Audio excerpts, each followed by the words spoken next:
Jagadeka Veerudu part 2 to be continued. కొడుకు చనిపోయాడని, కొడుకు శరీరంలో వేరే వ్యక్తి ఆత్మ చేరిందని తెలియని భాగ్యలక్ష్మి కొడుకు భవిష్యత్తు గురించి గదిలో కూర్చొని బాధపడుతోంది. భాగ్యలక్ష్మి నందరాజ్యానికి రాజైన వీరేంద్రకి 8వ భార్య. అతనికి భార్యగా రావడం ఇష్టం లేకపోయినా గత్యంతరం లేక పెళ్లి చేసుకుంది. పెళ్లి చేసుకొని కొన్ని రోజులు ప్రేమగా చూసుకున్న వీరేంద్ర రోజులు గడిచే కొద్దీ మారిపోయాడు. ఆమె కన్నా ముందు వచ్చిన రాణులు భాగ్యలక్ష్మికి రాజుగారికి మధ్య మనస్పర్ధలు తీసుకువచ్చి వారిద్దరి మధ్య దూరం పెరిగేలా చేశారు. పైగా పెళ్ళైన 3 సంవత్సరాలుగా పిల్లలు కూడా పుట్టకపోవడంతో ఇంకా చులకన అయిపోయింది. ఇలా తన గతం గురించి భాగ్యలక్ష్మి ఆలోచిస్తుండగా అప్పుడే ఆ గదిలోకి వచ్చిన చెలికత్తె రాణిగారు విక్రమసింహ రేపు వీరముద్ర కోసం పోటీ పడతాడా అని అడిగింది. పోటీ పడాలని అనుకుంటున్నాడు అని చాలా నెమ్మదిగా ఆ చెలికత్తె వైపు చూడకుండా చెప్పింది భాగ్యలక్ష్మి. కానీ రాణిగారు ఇప్పుడు విక్రమసింహ ఆరోగ్యం అసలు బాగోలేదు. రోజు రోజుకి అతని ఆరోగ్యం క్షీణిస్తూ వస్తోంది. ఇలాంటి సమయంలో ఆ పోటీకి వెళ్ళడం మంచిది కాదేమో అని అంది చెలికత్తె. నేను అదే చెప్తున్నాను ప్రమీల, కానీ విక్రమ్ వినిపించుకోవటం లేదు. రేపు ఏం జరుగుతుందో ఏంటో అంటూ బాధపడుతుండగా విక్రమసింహ ఉన్న గది నుండి ఇత్తడి పాత్ర కింద పడిన శబ్దం వినిపించింది. దాంతో భాగ్యలక్ష్మి చెలికత్తె ఇద్దరు కంగారుగా పరిగెత్తుకుంటూ వెళ్ళారు. వాళ్ళు వెళ్ళేసరికి మంచం మీద ఊపిరి భారంగా తీసుకుంటూ కాళ్ళు చేతులు కొట్టుకుంటూ ఎగిరెగిరి పడుతున్నాడు విక్రమసింహ. వెంటనే విక్రమసింహ దగ్గరకు వెళ్ళి అతన్ని గట్టిగా పట్టుకుంది భాగ్యలక్ష్మి. చెలికత్తె విక్రమసింహ కాళ్ళు పట్టుకుంది. ఆరావళి ఆరావళి అంటూ కలవరిస్తున్నాడు విక్రమసింహ. ఆ పేరు వినగానే ఇద్దరు దిగ్భ్రాంతికి గురయ్యారు. ఏ రాజ్యంలో అయినా ఆమెను దేవి, దేవత, మహారాణి అని పిలవడమే తప్ప పేరు పెట్టి ఎవరు పిలవరు. అంత సాహసం ఎవరు చేయరు. అలాంటిది విక్రమసింహ అలా పిలవడంతో ఇద్దరు ఒకరి మొహాలు ఒకరు చూసుకున్నారు. వెళ్ళి వైద్యుని పిలుచుకొని రమ్మంటారా అంది చెలికత్తె. వద్దు, కాసేపు చూద్దామంటూ విక్రమ నుదుటి మీద చేయి పెట్టి సముదాయిస్తోంది భాగ్యలక్ష్మి. ఆమె చేతి స్పర్శ తగలగానే అతడు కాస్త కుదుటపడ్డాడు. ఆరావళిని కలవరిస్తూనే మళ్ళీ నిద్రలోకి జారుకున్నాడు. అది గమనించిన భాగ్యలక్ష్మి చెలికత్తను పంపించేసి తనొక్కతే అక్కడ కూర్చుంది. కొన్ని గంటల తర్వాత మెల్లగా కళ్ళు తెరిచిన విక్రమ్ లేవడానికి ప్రయత్నం చేస్తున్నాడు. ఆ అలికిడి వినిపించడంతో భాగ్యలక్ష్మి కూడా నిద్రలేచి అతనికి సాయం చేయడానికి చేతులు పట్టుకోపోయింది. అప్పుడే ఆమె వంక చూసిన విక్రమసింహ కొద్దిగా ఆశ్చర్యపోయాడు. ఎందుకంటే ఇన్నాళ్ళు ఆత్మగా తిరిగి ఇప్పుడు కొత్త శరీరం వెతుక్కున్న విక్రమ్కి ఆమె ఎవరో తెలియదు, కానీ తనకు సాయం చేయడానికి సిద్ధమైంది. కాబట్టి అమ్మే అయ్యుంటుంది అనుకుని పర్వాలేదు అమ్మా, నేను లేవగలను అంటూ లేచి స్నానం చేయడానికి వెళ్ళాడు. తన కళ్ళను తాని నమ్మలేనట్టుగా విక్రమ్ వైపు చూస్తోంది భాగ్యలక్ష్మి. విక్రమ్ తిరిగి వచ్చేసరికి అతనికి దేనీరు అలాగే ఔషధం సిద్ధం చేసింది. తిరిగి వచ్చిన విక్రమ్ ఆమె వైపు మౌనంగా చూస్తూ ఉన్నాడు. అతని బుర్రలో కొన్ని వందల సందేహాలు తిరుగుతున్నాయి.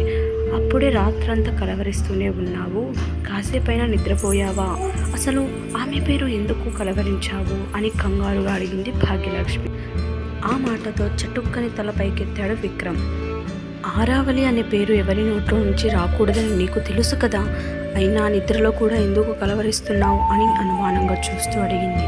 సమాధానం ఏమి ఇవ్వాలో ఒక్క క్షణం అతనికి అర్థం కాలేదు.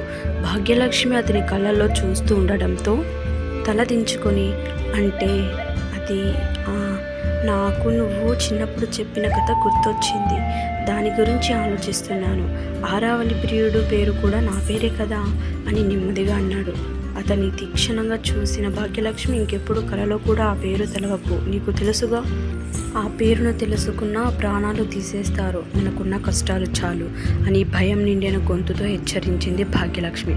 సరే అమ్మా అని తలదించుకున్నాడు విక్రమ్. అంతలో అమ్మా అంటూ చెలికత్త అరుపు గట్టిగా వినిపించింది.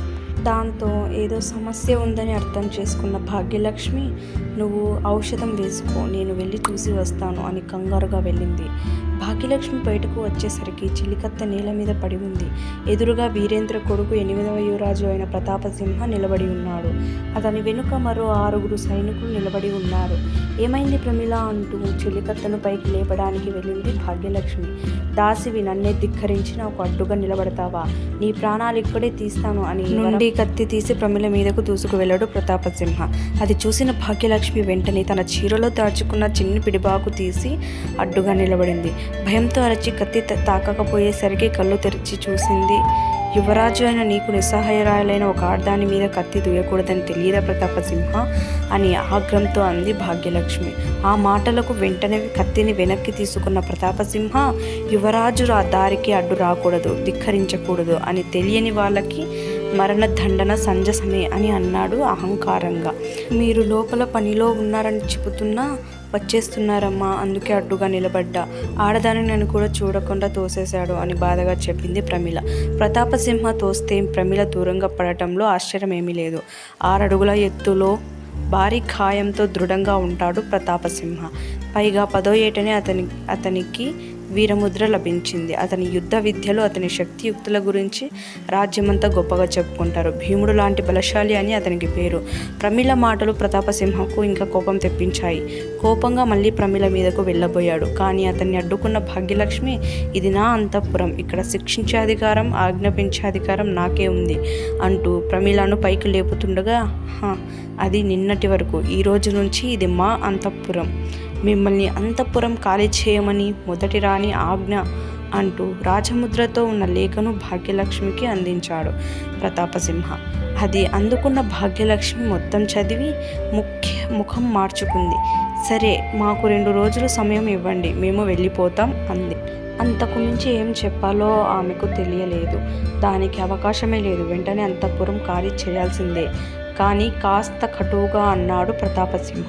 అతని మాట తీరుకు కోపం వచ్చినా నిస్సహాయ స్థితిలో ఏం చేయాలో అర్థం కాక, ప్రతాప్, ఒక్కసారి ఆలోచించు, ఇప్పటికిప్పుడు ఖాళీ చేయమంటే ఎలా ఉంటుంది అని ఇంకా ఏదో చెప్పబోతుండగా, వాళ్ళని మనం బ్రతిమాడాల్సిన అవసరం లేదమ్మా అన్న విక్రమ్ మాటలు వెనుక నుండి వినబడ్డాయి. ఒక్కసారి అందరి చూపులు అతని వైపు మళ్ళాయి. గుమ్మంలో నిల్చుని తలుపును ఆసరాగా చేసుకుని నిలబడి ఉన్నాడు విక్రమ్. అతని కళ్ళు నిప్పు కనికల్లా ఎర్రగా ఉన్నాయి. అయ్యో విక్రమ్, నువ్వెందుకు వచ్చావు? వెళ్ళి విశ్రాంతి తీసుకో, నేను చూసుకుంటాను కదా అంటూ కంగారుగా అతని దగ్గరకు పరుగెత్తుకుంటూ వెళ్ళింది భాగ్యలక్ష్మి. విక్రమసింహను చూసిన ప్రతాపసింహ, ఓహో, నా తమ్ముడు గారు ఇంకా బ్రతికే ఉన్నారా? పైగా లేచి నిలబడుతున్నాడు. ఓ, ఆరిపోయే దీపానికి వెలుగు ఎక్కువ కదా అని వెటకారంగా నవ్వాడు. అతనికి తోడుగా అతని వెనుక వచ్చిన సైనికులు కూడా నవ్వారు. ప్రతాప్ అని కోపంగా గట్టిగా అరిచింది భాగ్యలక్ష్మి. ఆ అరుపు వినేసరికి నవ్వు ఆపి కోపంగా చూశాడు ప్రతాపసింహ. పనికిరాని ఒక కొడుకును కని మా రాజవంశం పరువు తీసిన నీకు అంత పొగరు పనికిరాదు. మీకు ఈ రాజప్రసాదంలో స్థానమే లేదు. మీ స్థానం ఇక ఆ బానిసల స్థలంలోనే. పోండి ముందు ఇక్కడ నుంచి అని అరిచాడు ప్రతాపసింహ. అతని మాటలు అంతఃపురం అంతా మారుమ్రోగాయి. అతని మాటలకు కోపం, ఆవేశం, ఉద్రేకం తన్నుకు వచ్చిన విక్రమసింహ ఆ పరిస్థితి తలుచుకొని భాగ్యలక్ష్మి మౌనంగా ఉండిపోయింది. అయితే విక్రమసింహకి మాత్రం పట్టాలని కోపం వచ్చింది. ఆ క్షణమే కత్తి తీసి ప్రతాపసింహ తల నరికివేయాలనిపించింది. అడుగులు ముందుకు వేశాడు. కానీ అతని శరీరం సహకరించక ముందుకు తూలి పడిపోయాడు. అతను అలా పడిపోవడం చూసిన ప్రతాపసింహ, అతని సైనికులు పగలబడి నవ్వారు. భాగ్యలక్ష్మి వచ్చే పైకి లేపుతుంటే వద్దు అని తనకు తానే పైకి లేచి నిలబడిన విక్రమసింహ, చూడు ప్రతాపసింహ, ఈ నవ్వులు, ఈ అవమానాలు అన్నీ గుర్తుపెట్టుకో. ఈసారి వీరముద్రను నేనే సంపాదిస్తా. అవమానం పడిన చోటే గౌరవం పొందుతాను అని కోపంగా అన్నాడు విక్రమ్. అతని మాటలకు, అతని నమ్మకానికి భాగ్యలక్ష్మే కాదు, మిగిలిన వారు కూడా ఆశ్చర్యపోతూ అతని వైపు చూస్తూ ఉన్నారు. ఇంతకీ ఆ వీరముద్ర సంగతి ఏంటి? దాన్ని అతడు సాధిస్తాడా? Part 3 to be continued.